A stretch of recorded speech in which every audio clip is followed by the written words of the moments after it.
remember I remember Up Massive well because 40 is your first unit as well, wasn't it, James? Yeah, yeah. They've got a great gym at 40. In fact, did they have that new gym when you were there? I don't think they did.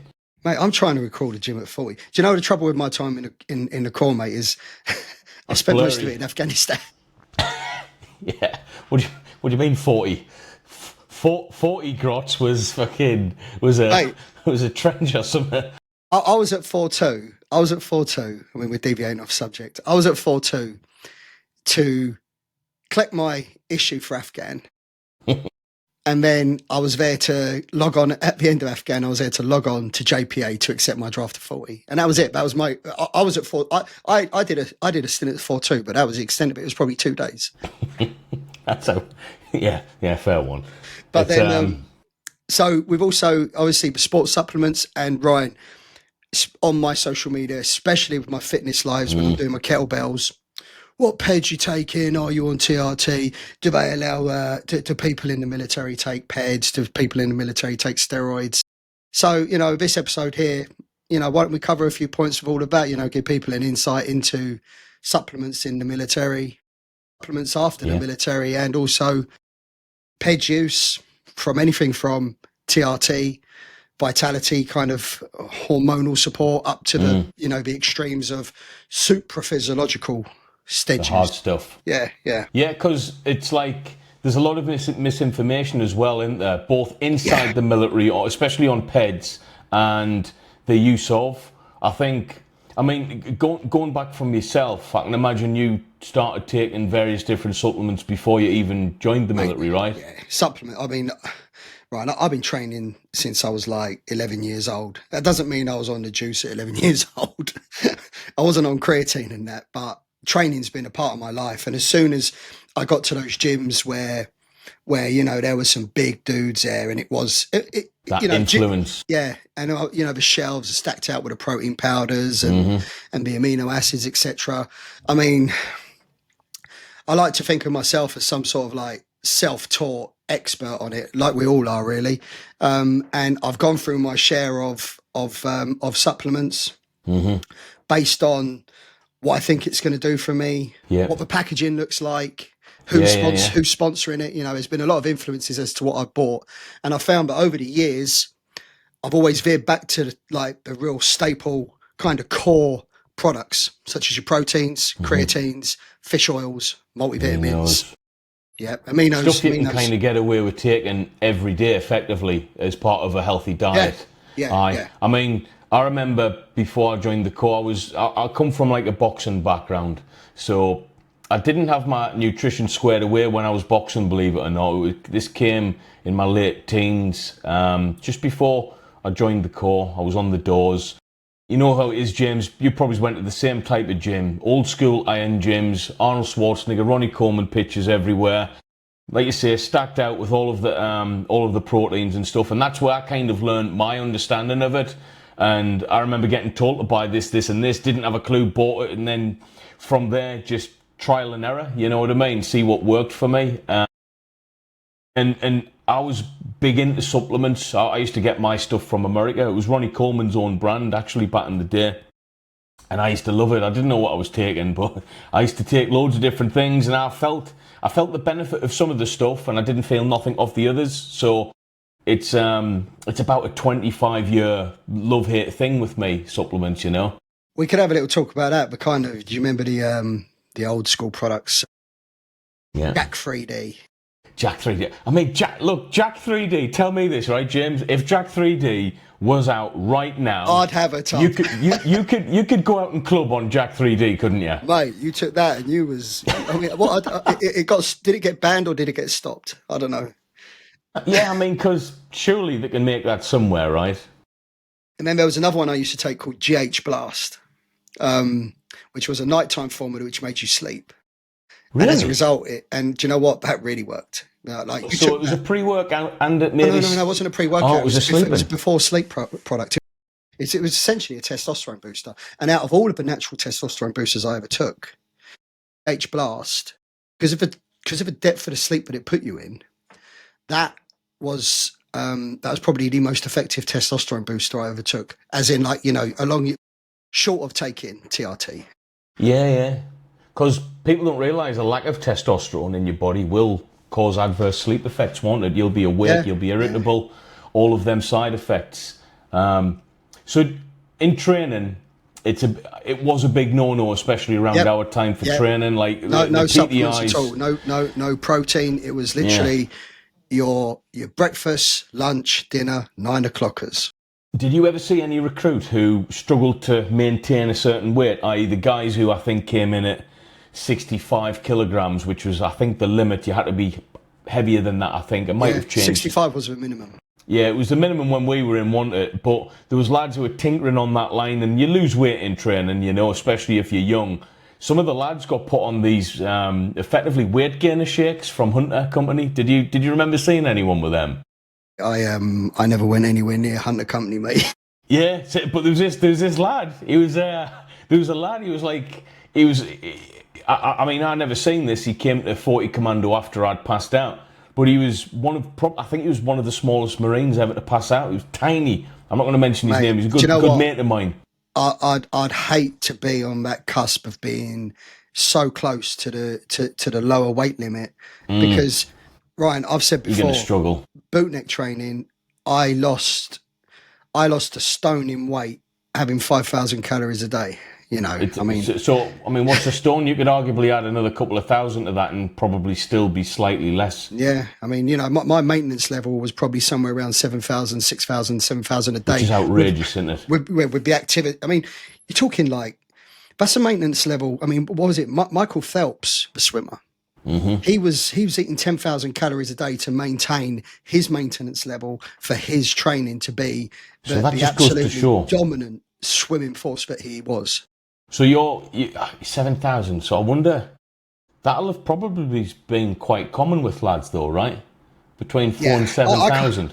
I can't remember anyone specifically struggling to maintain weight, but then again, I've always been quite open. I was in my own world. I was on my own agenda. Yeah, you were focused on that one. Yeah. Aye. But go on, did you take any? So did you take any supplementation in training? And let's see if, I mean, medication is a supplementation in core training to a degree, because you think like paracetamol is codeine going to work more effectively than that is a pain relief, because you're in a lot of pain sometimes as well, aren't you? Yeah. I used to take I'd go home and sometimes I'd take diclofenac. It's like a high strength ibuprofen, effectively, you know, like an anti-inflammatory, because my joints would be killing. I mean, I'm not telling anyone to do this. It's but yeah, I think I can't remember if I did take any supplements. Maybe it's a vitamin C tablet. I think I took a bit, you know, the little dissolvable ones. Actually, I recall taking the vitamin C tablets. I also took a lot of the vitamin C tablets when I was on the boxing team up at Faz Lane, because I was doing 3 sessions a day there, and I remember, you know, I was doing a strength session, a boxing session, and I was doing like some sort of conditioning session. After about 5 days into that, you can feel yourself beginning to flag, like proper flag. You know what hard boxing training makes you feel like, James? This is how I used to feel. It's that highly tuned, and that, I mean, you're doing it 2-3 times a day in the core, aren't you, for the boxing team? Yeah. And it's not just like we're going to have an easy session and then too hard. It's everyone's really hard every day. You feel good off it, but you definitely feel run down if you don't keep on top of your nutrition. Yeah. It'll run you into the ground, won't it, pretty quick? Absolutely, mate, yeah. Did you ever take folic acid or anything like that? No. I mean, I'm trying to think of the supplements that I would take, which I used to find effective. Muscle Cyclone. I found that really effective. There's products that have stood out where you've been like, wow, that actually feels like that's working after 1 week. And God knows I've gone through them.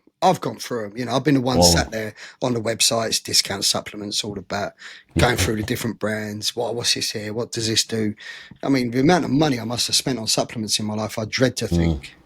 Thousands. Do you know what? Thousands. I used to take protein shakes before bed every night. I don't do none of that anymore. And I'm, you know, I'm probably in the best condition I've ever been in. Do you think, like, I'm guessing you'll be down the road of real food over protein shakes if possible? I've done the experiments where I've done maybe 2 weeks of my normal training, and I've had a protein shake at night before bed for recovery. And then I've done another 2 weeks of the same training, and I've had maybe a 3-egg omelette at night. To the tune of that type of thing. I'm telling you now, the difference in the actual real food stuff. When you wake up the next day, the fullness of the muscles, yes, the feeling in the body, the strength recovery, the performance in the gym the next day. There's no comparison, really, is there? There's no comparison, and that's in the end. That's do you know what? I actually don't. I don't take a protein supplement at the moment. I take amino acids. That's all I take. Yeah, it's interesting, isn't it? Because when you look in, you don't even have to look that in depth with it. Whey protein, up until the sports industry kind of took over, whey was effectively a waste product, right? You think curds and whey, the dairy industry, right? How can we profit from this? How can we make something useful out of this? Effectively a waste product. Let's bang it in protein shakes and everything else. I'm not saying it's all bad for you, because I've had a lot of benefit out of. I'll tell you where protein shakes, mainly the heavy calories ones, came in beneficial for me. Yep. Is times like, for instance, I know you can't do it in commando training because you need to be monitored in every way, so they can pinpoint if something goes wrong, where it went wrong. You can't crack your own training, can you? So don't crack do you know your what, own. Ryan? I mean, it was always my understanding. Correct me if this isn't right. Bootneck training is very much based upon if you're out in a war zone, in a combat situation, and you need to be replenished with stuff. Yeah. What are you going to have? Because that's one of the reasons why we train in. We did train in Pusser's boots. I don't know if you train in Pusser's boots anymore. Well, the new Pusser's boots. I like those probably. Old Berg mountaineering boots. Yeah, well, do you know what? If that's the issue, fair enough. Obviously times progress, but we obviously have those. Them Pusser's cheese graters, weren't they? Pusser's cheese graters, and you trained in them. Mm-hmm. Excuse me. You trained in them because in a combat scenario, that's what you was going to get reissued if your boots went down out in the field. Yeah. And it's the same with supplements. We need you to be able to function on rations and, whatever food you have here, because you're not always going to have a protein tub. You're not always going to have a creatine. It's almost like what does a supplement do effectively in the gym? Even if it doesn't physically do anything to your body knowingly or measurably, for guys like me and you, it's in here, isn't it? It's like I'm doing this. I've got my regime in. I'm doing all my stuff. It's more of a mental thing, if anything. A tick in the box type thing. Yeah, I'm doing what I need to do. In commando training, especially, it's like there's not meant to be any variables that really help you out effectively. They want to see can you get through this. They want to see your raw self get through it. It's a raw. You are a raw version of yourself in every way. So. Yeah. It's interesting. After training, though, it does open up a little bit. I know you've got informed sports. I don't entirely agree with informed sports fully. I'm not sure on the credentials to be part of informed sports, but I'd imagine you have to tick a lot of boxes, maybe even pay your way into it. I don't know. But, it would surprise me if there's like a backhand. A nice little fee. I mean, you know what I mean? It's like, because vitamin C is vitamin C.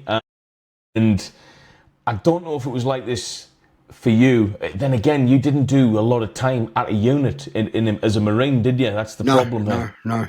Yeah, so you wouldn't have, taken protein tubs and stuff with your own ops. Is that something that lads did? Oh, mate, I was going to, yeah. Fob Inkerman, Herrick 7. Yes, we weren't taken with us, but I had Maxi Muscle routinely posted out to me by my mother and father. Really? Yeah. And mate, it was. I've said Fob Inkerman, we was on rations for 7 months.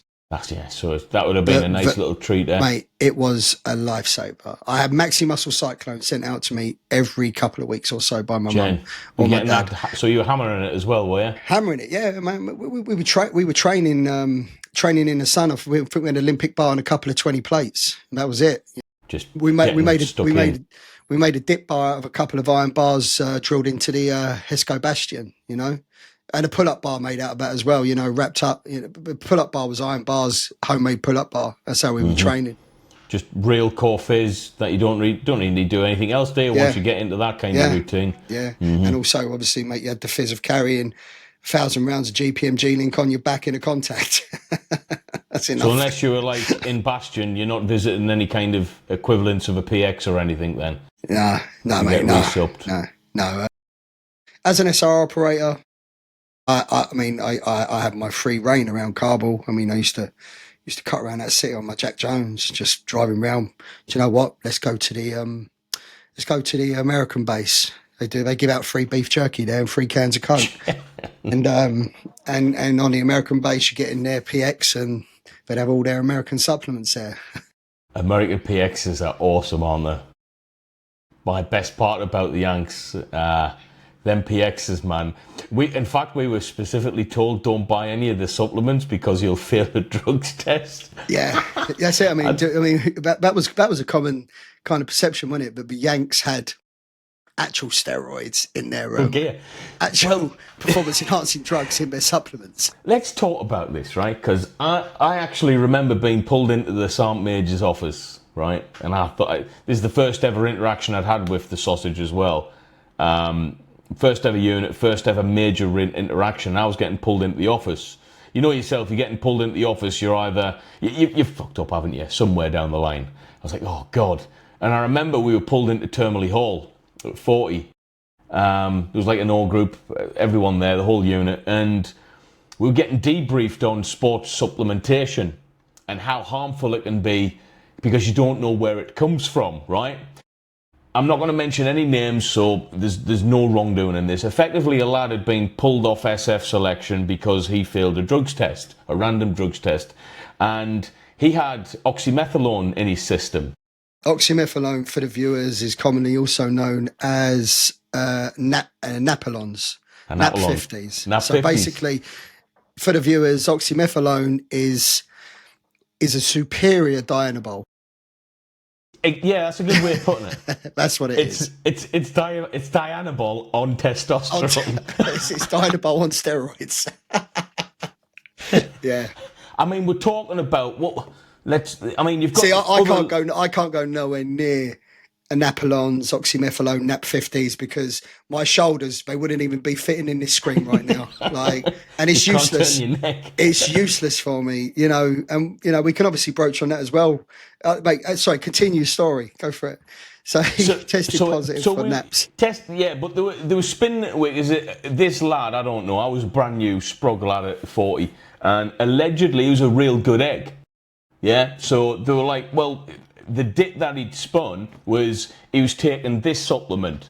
I don't know if it was a protein powder, but let's just go with the protein powder. Yeah, fucking laced to death with whatever it is. I don't know what that is. Now, James, look, me and you been around the block a bit. We know the crap. We've been in gyms all our life. Yeah. We big lads ourselves. You know, supplements and that's not new to us, and it wasn't new to me. It wasn't news at all. And I was like, they were basically trying to sell it as if his protein shakes had been contaminated with oxymethylone. Now, the thing is, mate, if you imagine an oxymethylone is usually comes in a 50 milligram tablet. 50 milligram. So say your protein tub is 2 kilos. How much of it is it laced with? Well, and I want to know how much is he paying for that protein tub? 700 quid. I know, mate. Yeah. What's the ratio of that 2 kilo that is actually oxymethylone? Well, to see, it's like it doesn't make logical sense, does it? And I knew that at the time as well. I was like, nah.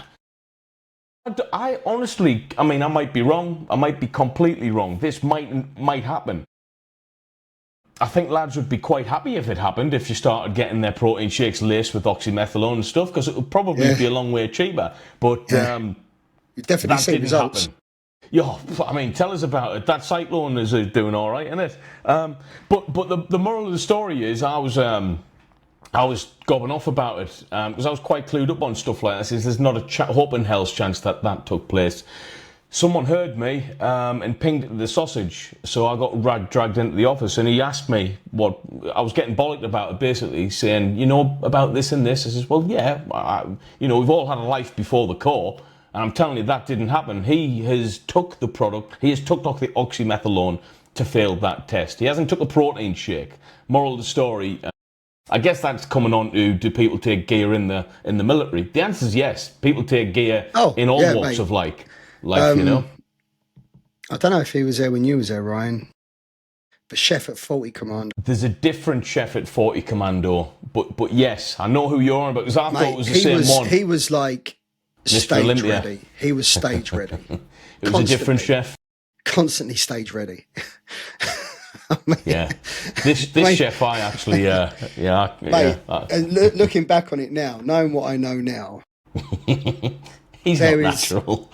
Well, one, he's not natural, but two, I mean, if he was to do anything such as abseiling out of a helicopter, fast roping onto a ship, he's a non-starter, isn't he? Scaling the side of a ship on a set of wire ladders. I mean, fogging toe. Mate, it's completely impractical to be that big, that build.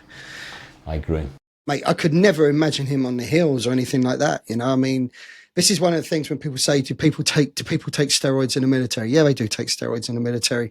I mean, do you think it's more prevalent in the American military? Yeah. I think it's more prevalent in American, in the American armed services period. Police. Look at Ronnie Coleman. At Ronnie Coleman. He did an entire career as a copper. Yeah. I mean, he must have been on drug busts, and the lad's going, "Are you kidding me?" Yeah, mate. Yeah, assisting with DEA on a steroid lab drug bust. Right, open up. Put your hands where I can see them. I don't think Ronnie could lift his hands that high, could he? But no, I think the thing is with me is I've heard lads. There's probably certain jobs in the military where you could probably get away with it for a period of time.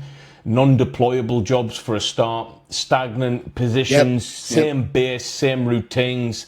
But then, would then be the type of people that would be more prevalent to probably take a big focus on the physical fitness? Because from what I've seen, the infanteers do like their physical fitness, but we're always deployed. You couldn't really effectively do it properly anyway. Hence, I would never advise even thinking about it when you're serving, you know? Yeah, I mean, I couldn't even imagine the admin involved with preparing a steroid cycle to try and take away with me on ops. I mean, you've got enough things to worry about, haven't you? Yeah, and also, mate, you imagine from my point of view as well, as an SRR operator, my job was, well, the first part of my job was to blend in. Mate, you don't blend in if you're walking around with like boulder shoulders, you know what I mean? True, yeah. I never even thought about that. Or even being a generic bootneck build. A generic SF build is going to stand out, right? Because you're not getting like man mountains over Kabul, are you? No, well, or do they take an interest in that over there? Mate, there was one dude that I swiped off a street in Kabul, mate. I remember this one dude, mate. He was a giant. Really? Mate, we had that old iris scanner, fingerprint scanner, which put them onto a database. Yeah. You know, like proper, but real futuristic fucking kit. And I remember his thumb was so big, but it wouldn't take a print because it was a lot bigger than the actual screen. So he was a freak. He was a freak, mate. I remember. You'll have wished you were on a bit of oxymetholone to take him out there. I remember apprehending him, thinking, like, dude. I'm glad I'm armed because it's the only thing that's going to persuade you to do anything here. Yeah, so he was a big dude then, was he? Mate, he was massive. He was probably about 6'6", and he wasn't skinny, mate. He was wide. Do you think that had any of the the old Russian war influence involved in them genetics? Mate, he didn't have the ginger hair and the blue eyes. I mean, that's a strange look at it when you see those those kids from Kabul, those young teenagers from Kabul who have got like that kind of like Afghan toned skin with ginger hair and blue eyes. I mean, it's. Did you see any of that? Did you? Oh, mate, everywhere.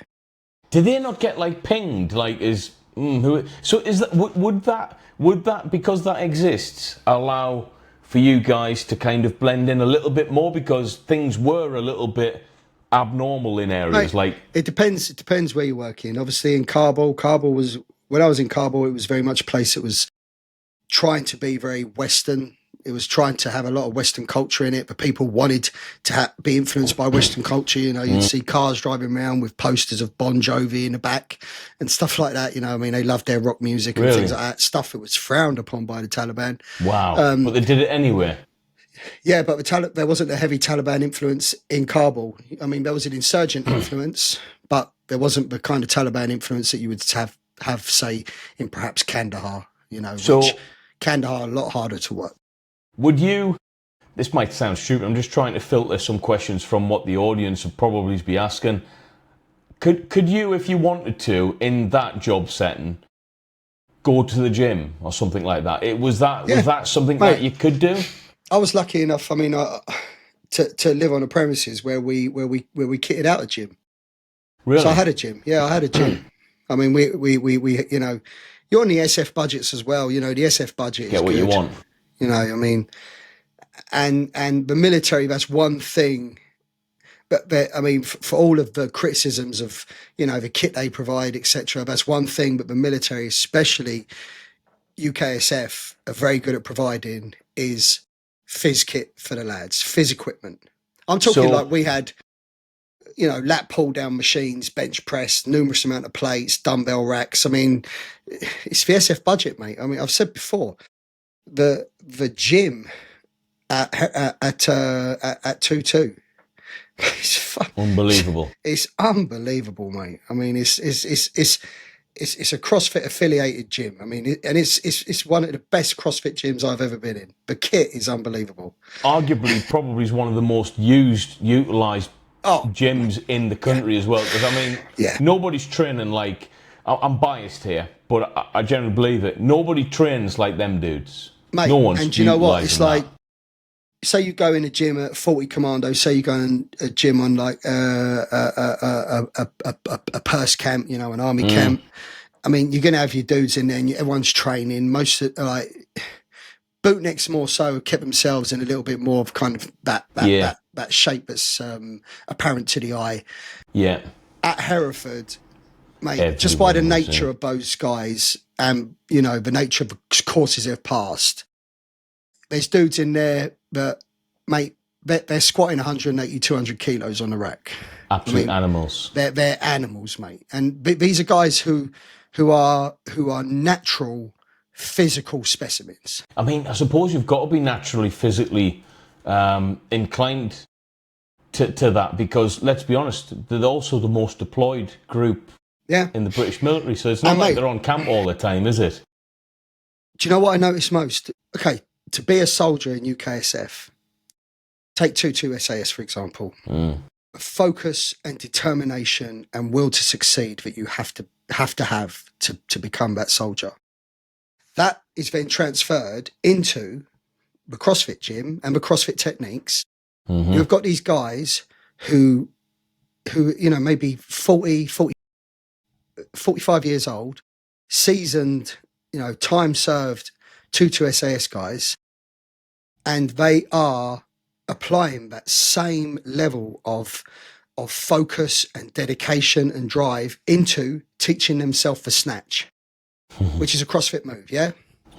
And the rate at which you see them get that move and then master that move, and the rate at which the weight goes on, it's a testament to the mindset.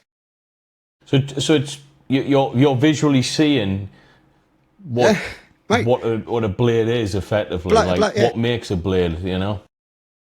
I want to be able to walk on my hands, mate. The dude will be walking on his hands within a couple of days, just because he will drill it and drill it and drill it and analyze it and break it down and drill it.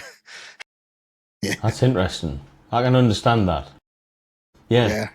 So where do we go? So I'm just trying to think about how, as soon as I got to unit, mate, I was straight onto supplementation. In fact, my first draft got changed slightly. I got a sports draft from Livingston. So before I passed out, I got dragged into the office. I got a sports draft onto the boxing team down the Navy, HMS Nelson. So as soon as I got down there, I got all my stuff, did all my supplementation wrong. I was having to lose weight. I ended up taking weight gainers and test boosters and all the other stuff. And did all that on and off for a couple of years when I was in. And then I kind of stopped it all when I left, went like an absolute bag of shite. And that's when I realised how much a little bit of fizz in a good sports nutrition regime actually did for me. Like, there is some supplements that really do work very well. And for me, it was the real simple ones, I'll be honest with you. Yeah, I used to take CLA. Can you remember CLA? Yeah, CLA, I used to take ZMA. I used to take... can you remember Tribulus terrestris? Yeah, so the ZMA, the zinc, magnesium...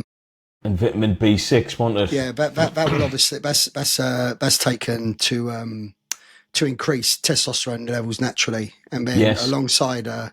how did you pronounce it? Tribulus? Tribulus terrestris. Yeah, I mean, again, a herbal testosterone booster, I believe. Yes. It really worked, that stuff, when it first came out. But I'll be honest, I think it works better with the younger person. I think if you're an older guy and your test levels are shot already, I mean, we could probably talk about this as well. I think there is a time frame for most men now, especially environmentally now, most men to take an amount of testosterone. For me, that age was 33. Yeah, for me, that age was 40, and I've said before. I mean, I was medically discharged with a severe PTSD, chronic combat trauma from my time in the military. That's seen me, being issued a lot of medication, everything from mirtazapine to Prozac to sertraline. I mean, I've gone through them. And was this when you were going through discharge? Well, yeah. So if I began my discharge in 2019, I started to see the doctors in 2019. They're prescribing you medication there, and I've got a year to see out. You get signed off for a year whilst you do your kind of exit process on a medical discharge. And you're on these hard prescribed drugs, effectively. Yeah. Mate, they're debilitating. Fuck, I didn't know that. And for me, at the age of 40, around 40 then, that's when I started to look at other options. There's got to be something better than this to kind of bring my mood up, make me more positive, bring me back online. And I read about testosterone. Interesting. I didn't do any of my levels. Some people might say that's bad. Hey, it worked for me. I actually would say that testosterone has saved my life. And we're talking small doses, Ryan. We're not talking super physiological replacement levels. therapies, aren't we? Replacement amounts. I have taken larger amounts as an experiment, and I blow up. I get too big. You do, yeah. I get too big. It's outrageous what it can do to you visually. And it doesn't. I mean, yeah, great. Guys want to be big, more muscle. It doesn't sit in line with me doing the kind of plyometric box jumps, skipping, air assault bike, rope climbing. The amount of pull-ups I do, 27 pull-ups in one go. Still trying to do more press-ups. I mean, yesterday I was on my live. Someone challenged me to do as many press-ups as I could, plus as press-ups. I banged out a set of 60. You can forget that if I'm blowing up. Yeah, true. Yeah, cardiovascularly and everything. Yeah, and I don't want it. I think for reference, and there'll be some people arguing this, your PED experts and stuff in the comments, but on average, we'll give a parameter for TRT, anything from 100 milligrams to 200 milligrams of proper pharmaceutical stuff. You're looking at a TRT, testosterone replacement dose. Over what period of time? So for me, I would take my TRT dose over a 7-day period is 145 milligrams. Believe it or not, it's not a lot, and that brought my levels to about 1600. So I needed to drop mine off. That actually sounds like the high end of a TRT, doesn't it? Yeah, I could have dropped mine arguably to 33 milligrams 3 times a week and been very, very happy with it.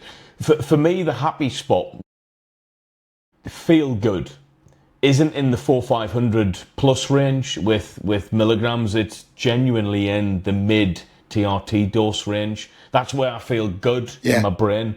Yeah. Everything, you might not be spectacular physically, but I don't think you should be taking TRT to be looking spectacular. To be fair, it's like it's a feeling, right? And you said it. Yeah, You felt yeah, like mate. it saved your life. It's definitely saved my life from a mental health perspective. I was incredibly negative. I was incredibly down. I had no drive. I was struggling to leave the house. I was really, really trying to hold on to my enthusiasm for the gym, because you don't have an enthusiasm for anything with mental health issues. It really chips away at everything. And I knew that once I lost the gym, that would probably have been game over, because the gym had been a part of my life at that point for about 29 years. And I had to hold on to it. For me, it saved my life. I've had associates, and I know people who have taken between 2,500 milligrams and 5,000 milligrams of testosterone a week.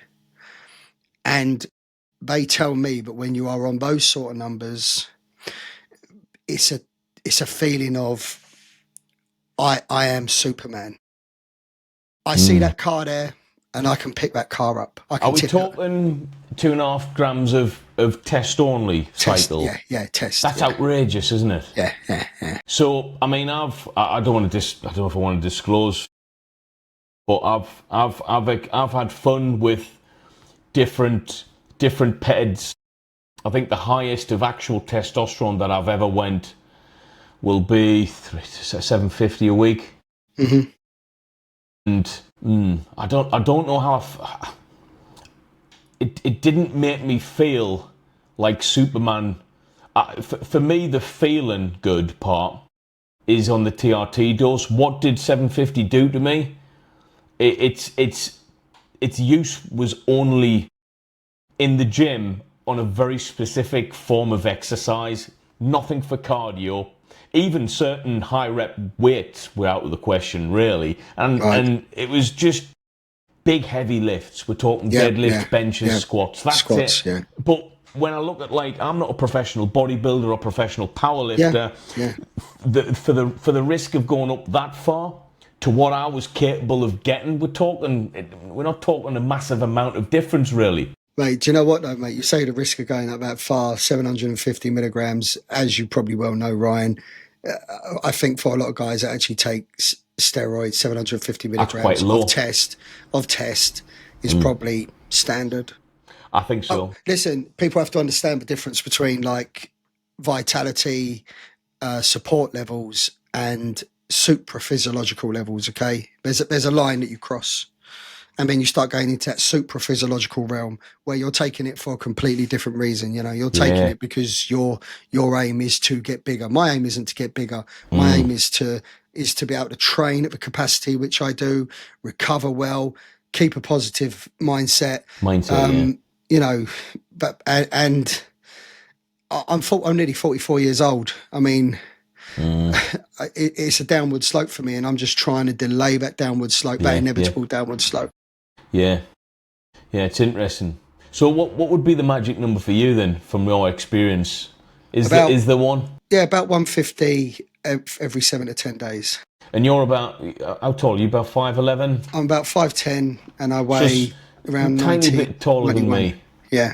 Yeah, so you're in better shape than me you are in better shape. I'm about 97 at the moment, which is a normal weight for me. But I'm chunky at that weight, you know. I have been close to 120. Mate, I've got a small bone structure, you see. Like, I've got a small bone structure. Wrists, ankles. But you know what that serves for? That actually serves for bodybuilding. It's really good, because if I can build up big proportion from before, you look massive. I mean, it's that Frank Zane effect, isn't it? It's very much so.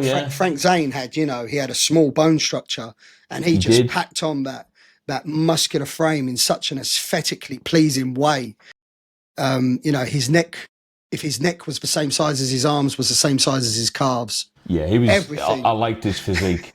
And that's not a common trait in white bodybuilders, is it? Yeah, and do you know what? The Frank Zane physique was one of those physiques that okay, so everyone looks at your Ronnie Coleman's, Jay Cutler's, your Dorian Yates. At that time, everyone looked at the Arnold Schwarzeneggers and Lou Ferrigno's. Yeah, that looks good, but I don't want to be like that, and it's unachievable for me. That's what a lot of the men were like. However, men looked at Frank Zane and they were like, that looks good and that is achievable and I would love to look like that. I think the biggest thing was it was achievable, and that was Frank Zane's appeal. Yes, no, I know what you mean. Like, not everyone can be, well, no one can be like Ronnie Coleman. No one. Mate, have you seen the pictures of Ronnie Coleman when he wasn't on anything? Yeah. He's like... Oh, he won his first Olympia, didn't he? What? Yeah. I think he won his first Olympia, like, naturally said. Mate, he's as and good then as Dexter on. says, oh, you need to get on this. He's like, what do you mean get on something? Look, that West African brute size, that muscle dense, it can only be, it's just a phenomenal genetic, isn't it, really? Yeah. Did you have any Fijians in your cohort in the military? No. Do you know what? I never came across any Fijians in the military at all. There was one or two knocking about Livingston at the time, and they would grow through training, off the training and food. And some of the lads would get discharged off a very similar cause. It would be their muscle groups would just be fucking exploding out of their body effectively. They'd grow like... I don't even know how some of them fit through them Smarty tubes, to be fair. Big blokes, man. Fijians doing the commando course. Yes, there wasn't very many. Yeah, I was going to say, mate. I know one who ended up on the boxing team was an absolute animal. But yeah, it's not really... when I was doing the boxing team at Faz Lane, there was a bootneck there who I think his heritage was from the Congo. Massive, I bet. I sparred him. It was horrible getting hit by him. It's like being hit by a cricket bat, isn't it? The thing I had on him was I was a little bit quicker, so I could move around because I was smaller. I mean, he was a lump. But he was just a hard, that Yoel Romero from MMA when Joe Rogan talks about him, like people say that when they kick him, it's like kicking a piece of steel. It hurts them. It was like hitting a piece of steel, hitting this dude. Not gonna understand. I've not get hit. Two. Yeah.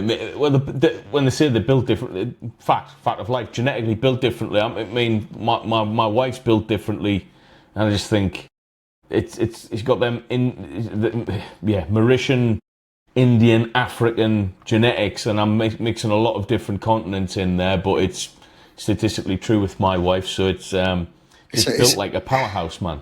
And isn't it? I mean, my partner, her heritage is Sierra Leone, and she actually posted a couple of updates on her social media the other day of her her progress in the gym. Good. And I looked at it and I just thought, you fucking sod. I wish I had them genetics. No, I wasn't that. I was like, I bust a gut in the gym and you just come along, duty attend. Yeah. And you that's fucking a chick thing, though. And you change like that. Isn't that's a chick thing, right?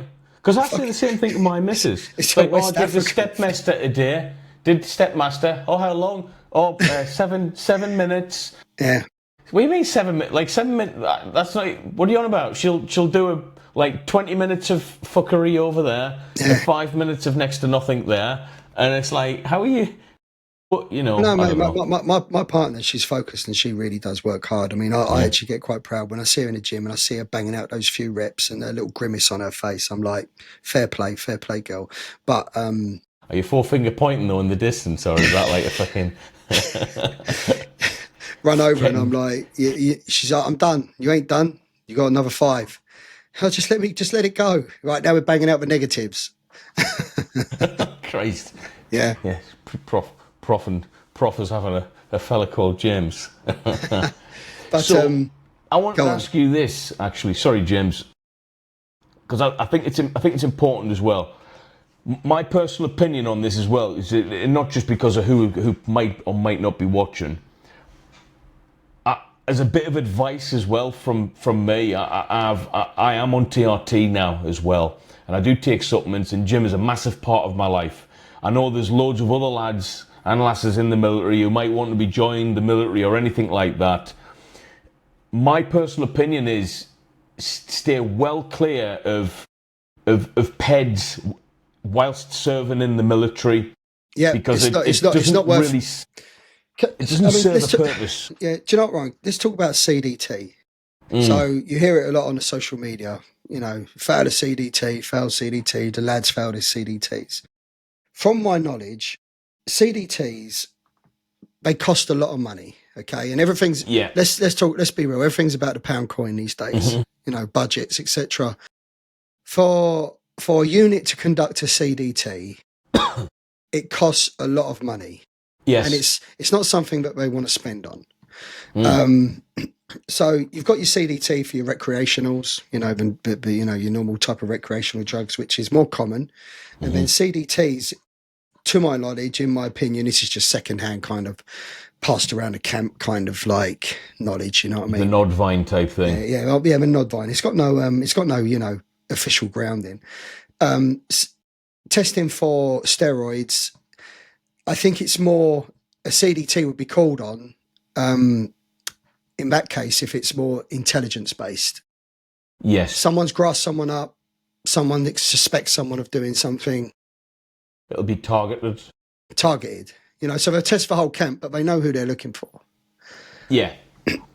It is like that, and I mean, these things change all the time, bearing in mind the information that does go about, but I would just from like my point of view, you're a professional. I would like to think you're in the core, you're a professional.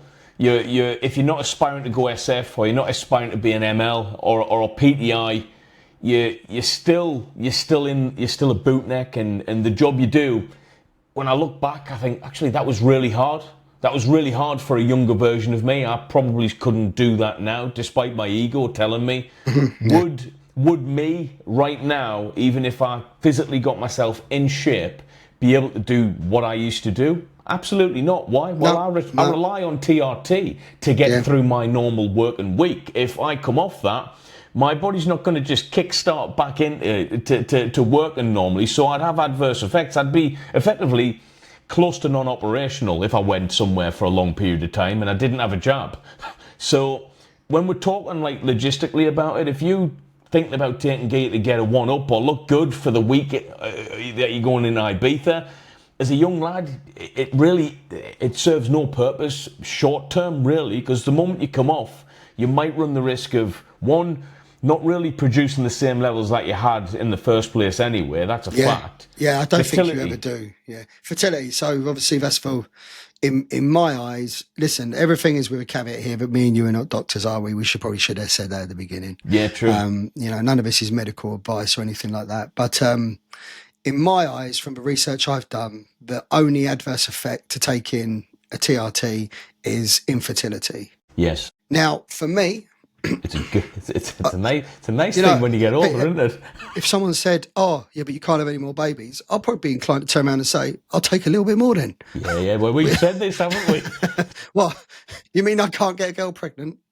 Okay, where is it? Let's it's time for another dose. It's effectively a natural contraceptive for a male, isn't it? I mean, but listen, I couldn't imagine being the younger version of me, and you know, meeting a girl who she's, you know, you're with this girl, you've settled down with this girl, you're in a relationship, things are, you know, you might be married, etc. And she tells you her aspirations, that she's ready for some children, and you're in love with her, and you want to give her what she wants, and effectively, you may not be able to do that because you've been fucking around with steroids from a young age. Yeah. I mean, it's a real thing, and I think.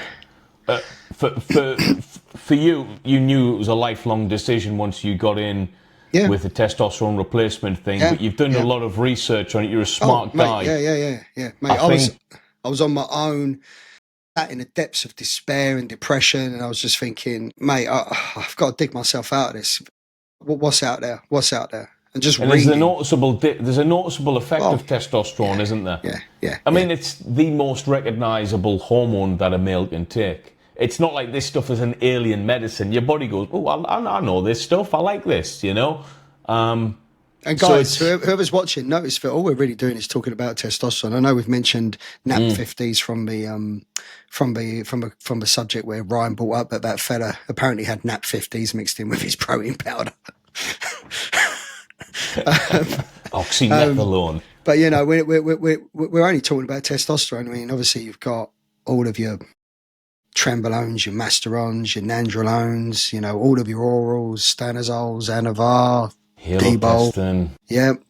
I mean, that's a naughty one, isn't it? There's some, in fact, yeah, this is where it gets, testosterone for me, most people, it doesn't have a physiological, you don't feel any different. You know, like you have a cup of coffee, you might feel a bit different.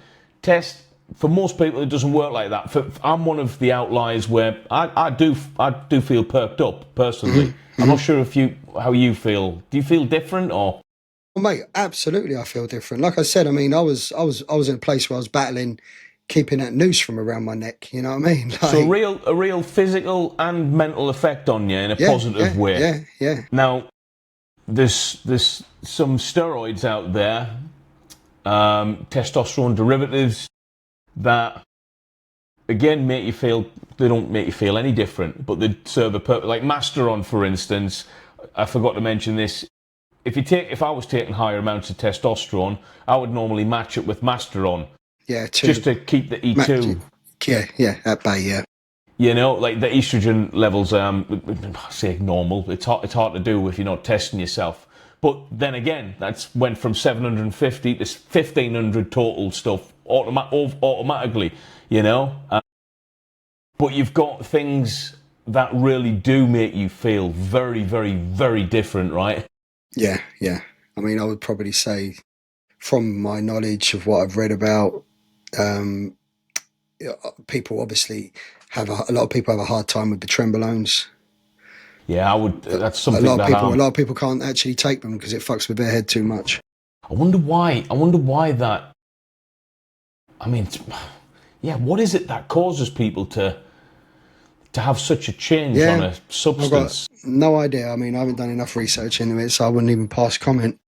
Is trenbolone 19 like the same family as Deca and stuff like that? No idea, mate. No idea. I don't know.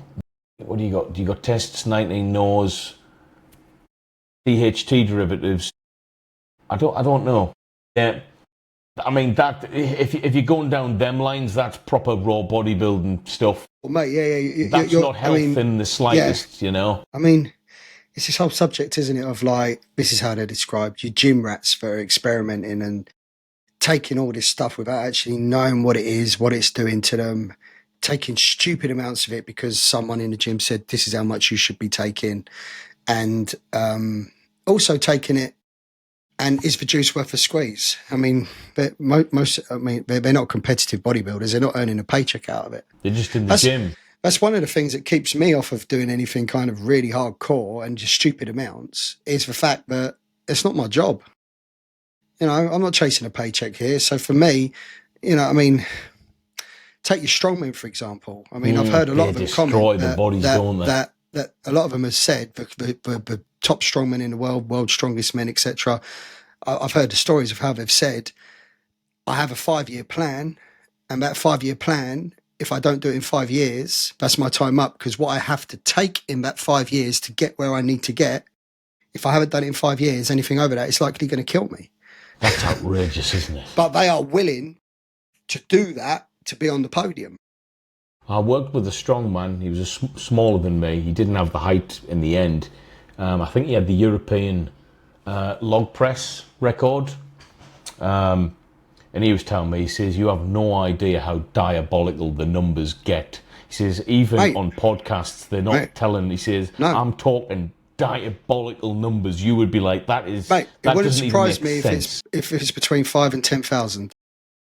I remember him telling me it's like close to the 10 number, and in some cases above, which is like, how is that even? I mean, I'm talking 125 where is all that going? I mean, what is that? How many places have you got to actually administer that stuff? but then you look and you go, well, actually, some of these dudes are humongous, aren't they? But that I can see why that would kill you. Yeah, you know. Yeah. So, military serve a purpose? I don't think so, personally. No, mate. Listen, as an SF operator, I was fast roping out of helicopters onto ships. I was abseiling out of helicopters. You know, I mean, even if I'm doing helicasting, throwing myself into the sea of north coast of Wales, mate. If I was some sort of like juiced up unit, mate, I might as well sit out there and accept the drowning. You know, I mean, military, the taskings that you get as a soldier, especially in times of conflict and especially if you're going UKSF, it is not in line with PED use. And it's like the whole strings attached. Like, can you really be reliant on anything too much at that level? Arguably, apart from food, which you guys will potentially go without anywhere. Yeah, That's why you do SEER. But being reliant on another thing to make you better with the job makes you, in some way, a bit of a hindrance, right? Do you know what I mean? Like, I'm really good at this because I've got this regime. It's like, well, what happens when you strip that away? Because effectively, you've been stripped to your bare bones as an SF operator to ensure that you can operate from that point to start. I wonder if a lot of the lads are coming out of the jungle jump on the gear when they look at themselves in a mirror and they see what the jungle's done to them. Well, here's a question. I'll throw this out. Do you think, under experimental guidance, do you think some of the performance stuff serves a purpose or would serve a purpose for a specific thing? I mean, this may be in conflict with a lot of the stuff that's on the news at the moment, Ryan.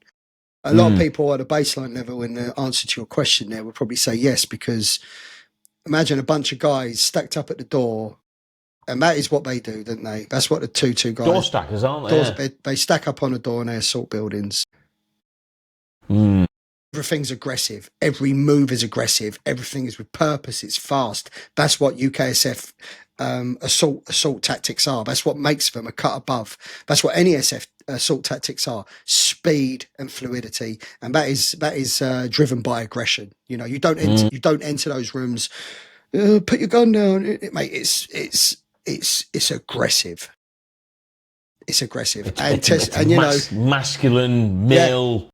So aggressive. I don't know. Is there an argument to say, you know, you've got a bunch of guys on the door who are all juiced up, testosterone levels through the roof. I mean, it's an interesting topic. I mean, how would you test that? Right, we're going I'm sure you'd have the volunteers. I'm sure you'd have all the volunteers. I'd go back for that, mate, to be fair. I felt like Superman when I passed training. I know that might sound a bit cliche. I did. That green lid, I felt like a boss, man. So you don't need it. Enjoy your time in. Leave. When you get decrepit, unfortunately in my case, 33 is not that old, but I actually have a condition. Hypergonadism is what it's called. My pituitary stops sending the signal to my nuts, effectively. Yeah, and that was a real thing, mate. Interesting you mentioned about depression and stuff, because my number one symptom was that. Yeah. Oh, mate. I've known a lot of guys, especially guys who former soldiers who went into the CP world and set up their own companies, and just chatting to me, James, I'm like 45, I'm like 48, and I feel really run down. I just ain't got that kick that I used to have. Do you know what I mean? I ain't got that oomph, that drive I used to have. And some of these dudes are like former SBS guys who went out and set their own thing up. And you know, I'd turn around to me, I'd say, mate, have you considered having your levels checked? I mean, if they are low, mate, have you considered jumping on something? You know what I mean? I said, you got kids? Yeah, I've got kids. Do you want any more? No, I don't want any more. Mate, if you're at that stage in life and you're feeling the way you're feeling, maybe take a look into it. And so these guys did take a look into it, and it turned their life around. Yeah, I've got a couple of case studies as well, mate.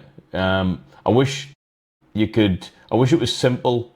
I went private and I spent thousands, mate, effectively. It's a very expensive game to do it properly, which is a shame, because female hormonal health is treated seriously.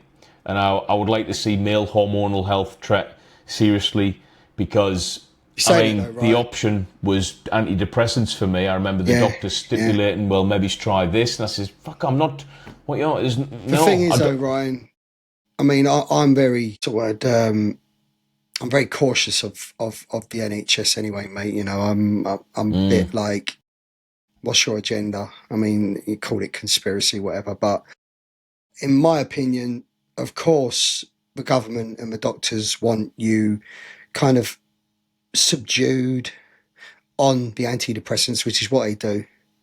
Not anymore. What, mate? Why would they want you jacked up, positive, Feeling fucking good. feeling, you know, yeah, I take on the world? They don't want a bunch of men walking around feeling like that. That's a threat. That's a threat. I've thought that myself a few times, and it is kind of, yeah, I've thought about that. Is there any substance to it? Okay, I like that substance. Right, so I want last two things really. PEDs in the military, yeah or nay? Not in the military. Yeah, I'm going there as well. Yeah. Now, correct supplementation, what are you going for? Correct supplementation. I had creatine in my supplementation regime for many years.